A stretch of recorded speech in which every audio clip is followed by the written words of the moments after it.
Alpha OneTV Hana all the latest update. Now, I'm going to be like in share money and so the in your bintian to keep you updated. So maybe you'll be Mudia Kosubia Sabri, Papa Kesi Pratt, Ababontin.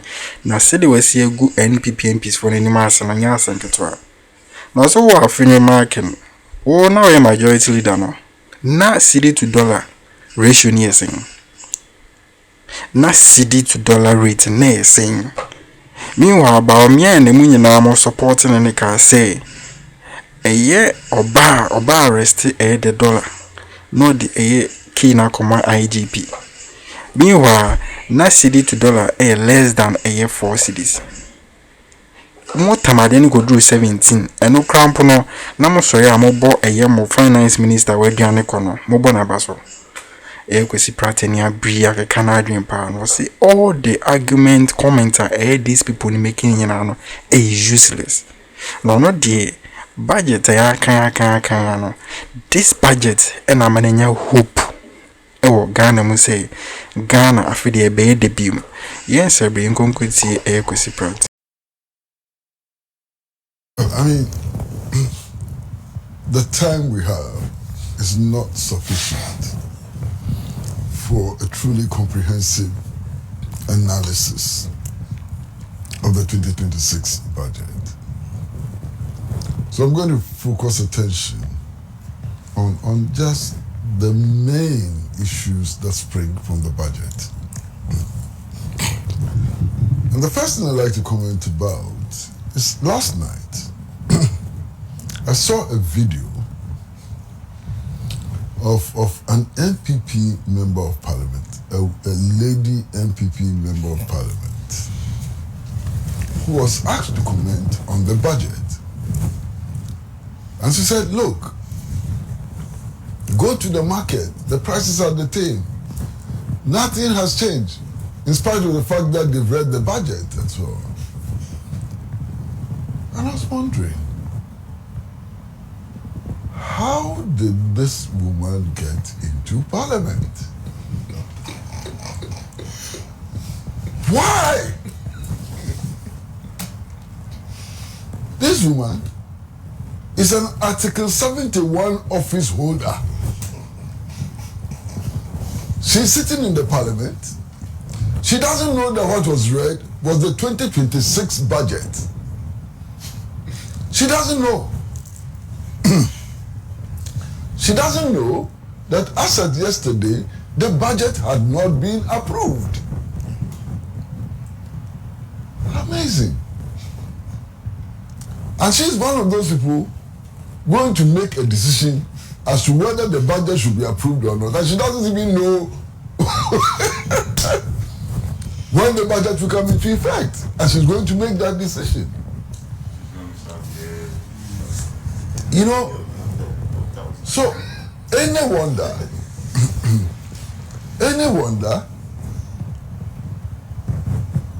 why do we wonder about the quality of life? The people who approve the budget, some of them don't actually know what a budget is.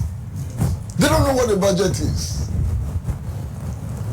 So this is one of the fundamental problems. Forget what was read. Those empowered to approve it. So how is she going to approve the budget? She's going to look at Afenyo marking, and whatever Afenyo marking says, she will follow. When Afenyo marking says, let's walk out, she will walk out. Without even understanding the issues involved. This is a big, big problem. You understand?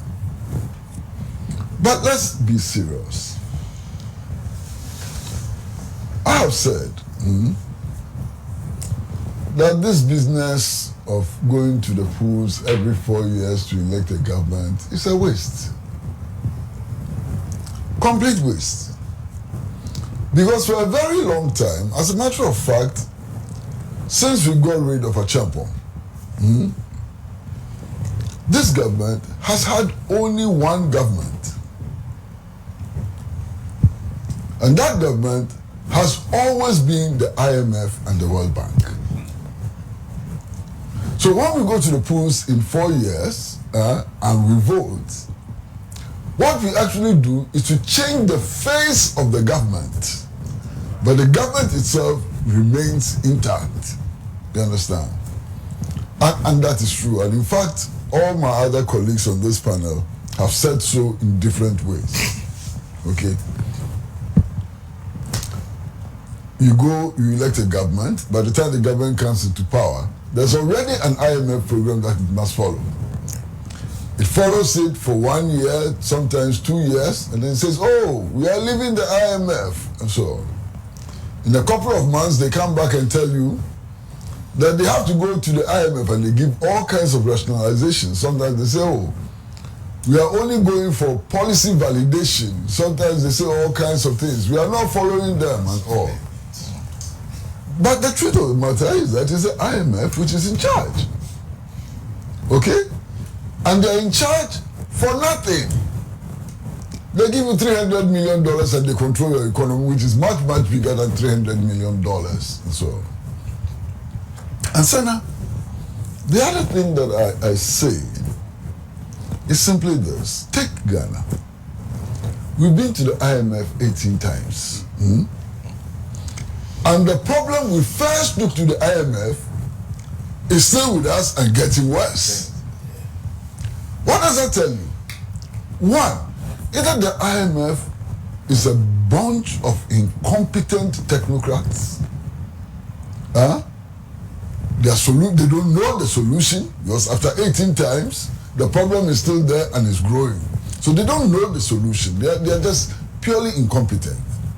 Or the IMF was designed for this particular purpose of keeping us down. So that the force of capitalism can continue to control us. These are the only two possible reasons. I'm looking forward to a day when the rule of the IMF and the World Bank will come to an end. And we'll have our own government in office doing the will of our people, initiating policy, and doing the things which would lift us from the levels of poverty we have sunk into to a new era in which no child will go to bed on an empty stomach. I'm really, truly looking forward to that day. Now, I've said that there has not been any significant paradigm change. Indeed, there hasn't been a paradigm change at all. Okay? It's the same paradigm. What is the difference? And I believe firmly that the difference is in the fact that there's a more competent management of the paradigm. You understand? The same paradigm. But management styles, competence level, and so on are different. And you can see that for yourself. I mean, I don't have to say it. I'm one person who has always insisted that macroeconomic indicators are not the best way of judging an economy. And that essentially these indicators are statistical averages. And statistical averages hide a lot. They reveal very little. They hide a lot. So, for example, when we are told that per capita income has increased in a given year, what does it mean? It doesn't show the imbalance between those at the bottom and those at the top. You understand? It doesn't reveal that, so it doesn't tell the full truth and so on. So I do not want to rely on macroeconomic indicators to make a judgment as to whether living standards have improved or fallen. But even as I say so, macroeconomic indicators tell a certain story. Okay? They don't tell the whole story. They don't describe the life of the underprivileged and so on, but they still tell a story. And what is that story? The story is that there's movement in the economy. Which class benefits from that movement is another matter, but there's movement in the economy. Okay. And if you're looking at movements in the economy, one of the things that we can look at is the value of our national currency. And who today would doubt that the value of our national currency has improved significantly?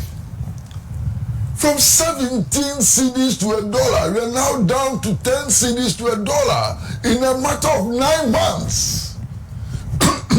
That is something. This is a dream that Dr. Bawumia could not turn to reality. That's a fact. From opposition to government, all he spoke about was the value of the city. You understand? His first days in office as vice president, he said he had arrested the city and locked it in a prison and given the key to the IGP and so on. You remember? And yet, by the end of that tenor, the city was exchanging at 17 to $1, when actually they took power at a time when the city was less than 4 cedis to $1.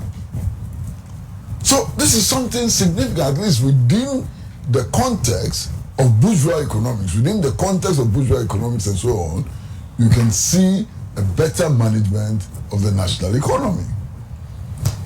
And then, my brother, can you believe that in a period of 9 months, we have hit single-digit inflation? I mean, I didn't think that it was possible. In all honesty, I didn't think that it was possible. But we have hit single-digit inflation. You understand? It doesn't tell the full story. It doesn't mean that all the 21,000 unemployed persons who rush to work have jobs. They don't have jobs. It doesn't mean that 150,000 nurses can be deployed. You understand?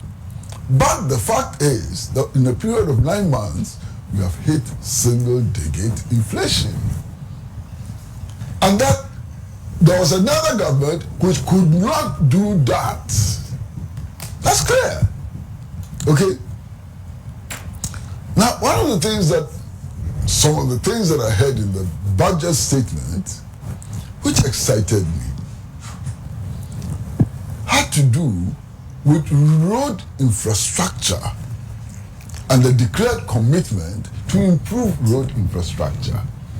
I've been wondering, the 2 biggest cities in Ghana, 2 biggest commercial and economic centers in Ghana, Kumasi and Accra, look at how they are linked by road. Amazing, unbelievable. Kumasi and Accra. That's true. I mean, unbelievable. If you have good roads, we should be able to do Accra Kumasi in 2 hours. And yet today, depending on what vehicle you are using and the skills of your driver, you can spend 5 hours on that road. Look at the wastage. Now we are told that in a matter of 2 years or thereabout, we will have a new highway linking the 2 cities. Why can't I be happy about this development? This is an important development. It's a development which will make me happy. And it's not just Accra Kumasi. Cape Coast, Takoradi. Why? Takoradi is a major center, major port. We spend millions rehabilitating the Takoradi port. If we cannot link Takoradi and other places of extraction, of production, and so on, with good roads and railway networks and so on, all the millions we spent on the Takoradi rehabilitation exercise will be useless.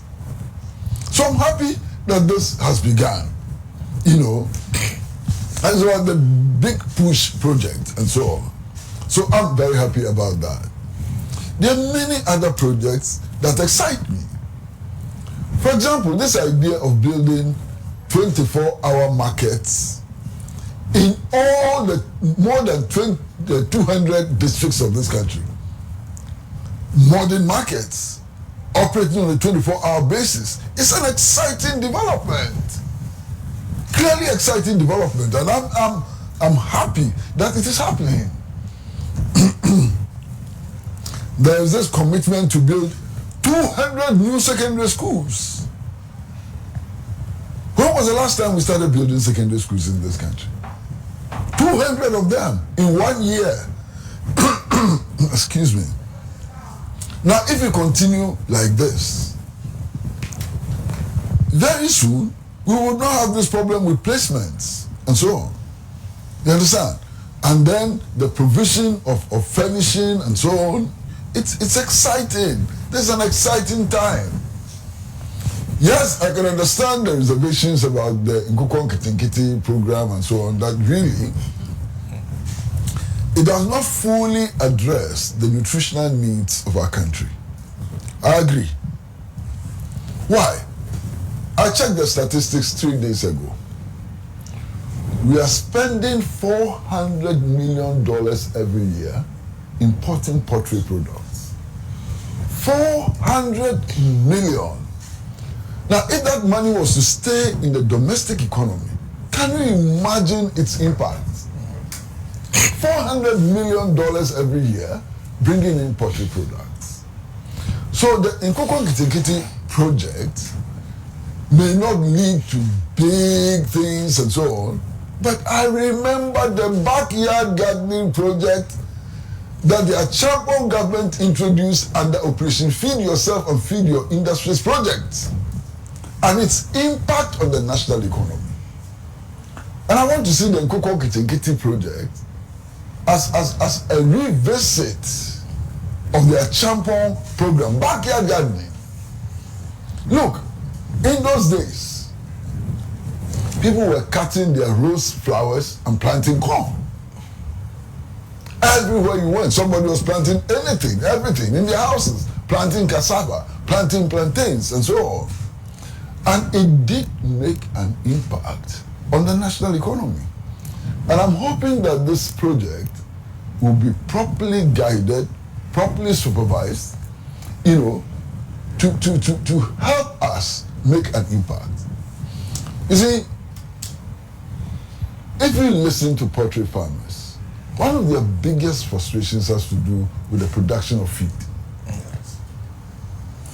I don't know to what extent feed production has been considered as an integral part of this Nkukon Kitinkiti project, but it's important. You understand? And when you're talking about feed, what are you talking about? The last time I watched a television program about feed production, and I'm told that the trick has to do with the moisture level of what is used to produce the feed and so on. That there's a trick in that. And this is something that we can do. You understand? We can very easily do, and I want to see that happen. Okay? The directive that all of our local institutions should use local food is an important directive. Why? Because, and Sana, you know that, I heard that on your morning show. Farmers are complaining, they produce rice is not being bought, they produce maize is not being bought, and so on. Eggs, and so on. The effect of that is that these farmers next year are not going to produce these same things, and we are going to become heavily import dependent.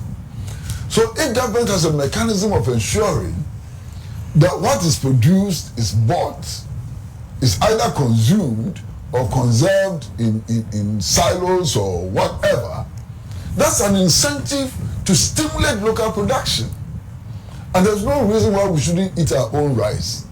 Because all the studies I have seen indicate that local rice is far more nutritious than the imported rice. It may taste differently, but taste is acquired.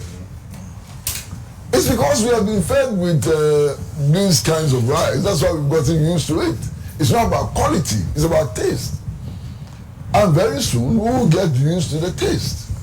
And indeed, I mean, local rice. I think the local rice in real terms are sweeter than the polish. It's just the fragrance we go for. That's what I was going to say. I mean, local rice. Yeah. I don't want to advertise some people's rice on this program. But you eat it, it's even fluffy. It tastes fluffy in the mouth. You know, that's a fantastic taste which you could cultivate. You understand? So, I have some hope. I have some hope that some things will change. They will change for the better. Even as there's no paradigm shift. You understand? Even as there's no paradigm shift. And I want to see a situation where the overburdensome privilege of the elite is cut. I want to see that happen. The privileges of the elite have become overburdensome and they need to be cut. I know that some directives have been given to that effect, but we need to do more. I know, for example, about the directive which has been given about petrol allocation to appointees. I think it's in the right direction. If it's properly enforced, strictly enforced, it may be good.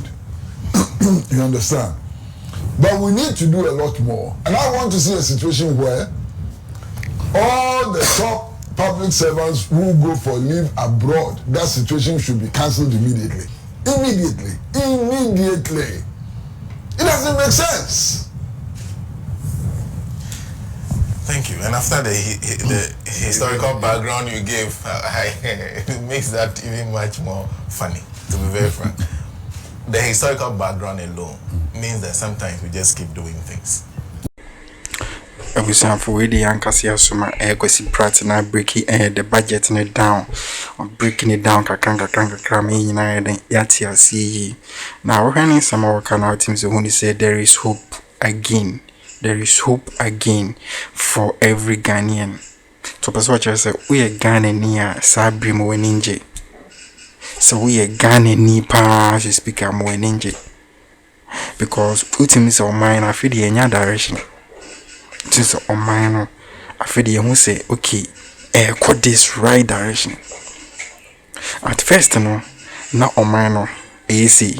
Eko baby eko enim na bench eko side na ba na that's left na kwa say obia wabo no ntimi nanti but as we speaking in the ultimates of mine any direction na obia okasetia budget to be a hypocrite obia okasetia budget to be an a hypocrite especially sa ni panos we NPP ni crowd ya na ni why he papa not just any pass any pakrono on pro many you people once say Ghana from Denyanko Ponce say more crown and more power na COVID-19 why Russia Ukraine war na air cosunity no enke NDC for na power come the dollar na katabika dollar to ACD na kedu 20 cities na Ghana for enda nyanko panse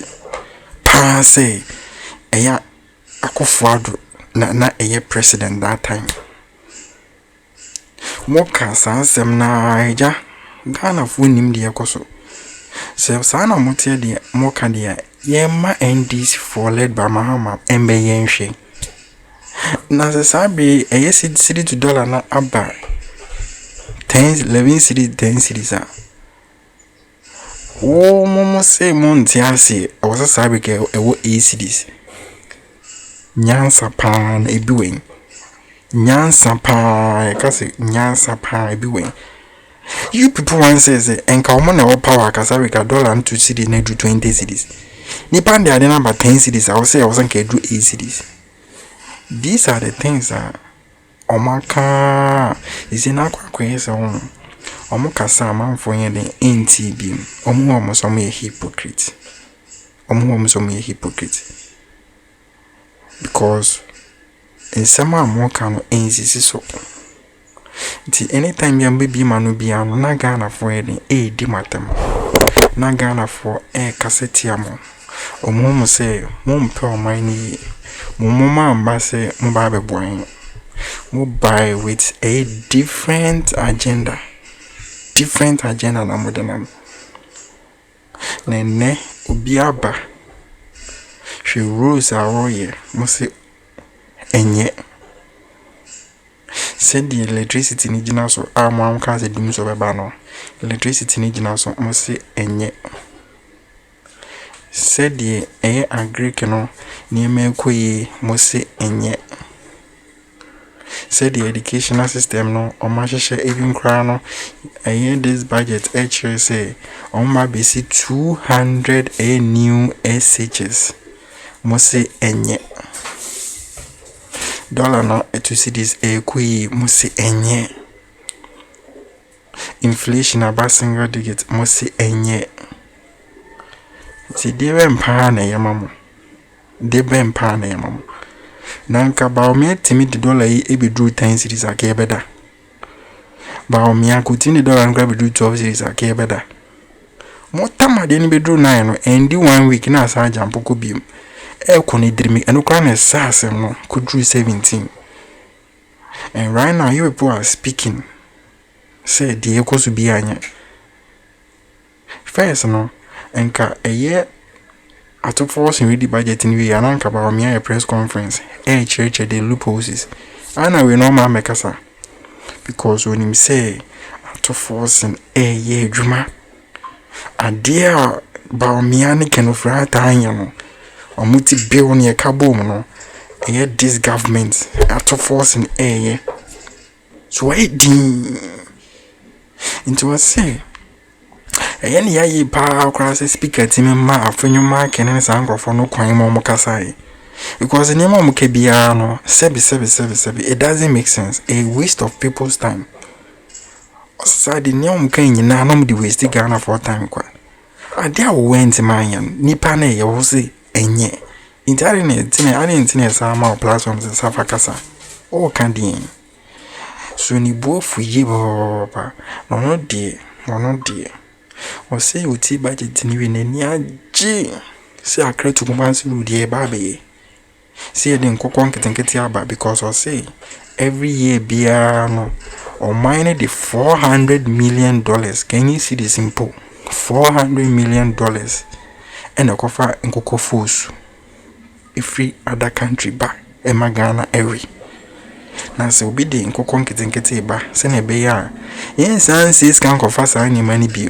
na says can ebitim dey ade for magana o se enye so onti o mase ade for se hu assign the pan say